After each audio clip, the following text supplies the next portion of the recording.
Nationaliste aguerri, le militant anticolonialiste, le ardent défenseur des droits de l'homme et de l'indépendance de l'Algérie, le professeur en médecine Pierre Chollet, né à Alger en 1930, a consacré sa vie au service de la révolution algérienne aux côtés du Front de libération nationale qui l'a chargé de plusieurs missions qui le propulsent au rang d'artisan de la lutte anticoloniale. En côtoyant de grands dirigeants de la Révolution tels que Ben Ramdan, son dévouement pour la cause du peuple algérien lui a valu son expulsion en France. Il réussit avec sa femme Claudine à rejoindre l'UFLN en Tunisie où il poursuit son combat à la fois comme médecin et journaliste. En 1961, il devient membre fondateur de l'agence de presse algérienne APS et il porte la voix de l'Algérie combattante à travers le monde. Et nous sommes heureux d'avoir participé à la vie de ce pays.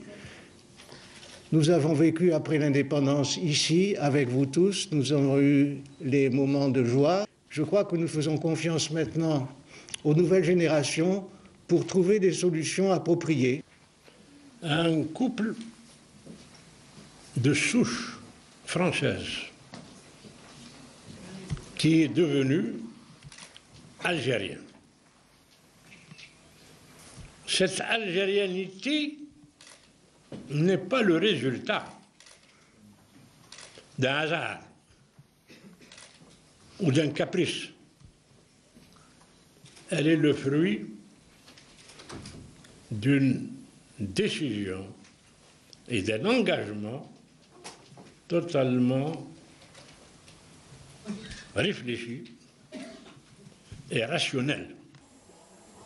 Le professeur Pierre Chollet a opté pour la nationalité algérienne au lendemain de l'indépendance. L'engagement de ce héros pour l'émancipation du pays continue même après l'indépendance. Il choisit de s'installer en Algérie définitivement. Le pionnier de la médecine algérienne, l'éminent spécialiste en pneumologie, a formé des générations de médecins algériens et mené un combat sans répit contre la tuberculose. Ses compétences et son dévouement le propulsent à des hautes fonctions au sein du ministère de la Santé avant de devenir consultant auprès de l'OMS. Sa lutte pour les droits de l'homme continue en sa qualité de vice-président de l'Observatoire national des droits de l'homme. Pierre Chollet, le militant, le révolutionnaire et le professeur demeurent le symbole ayant porté très haut la voix de l'Algérie. Le regret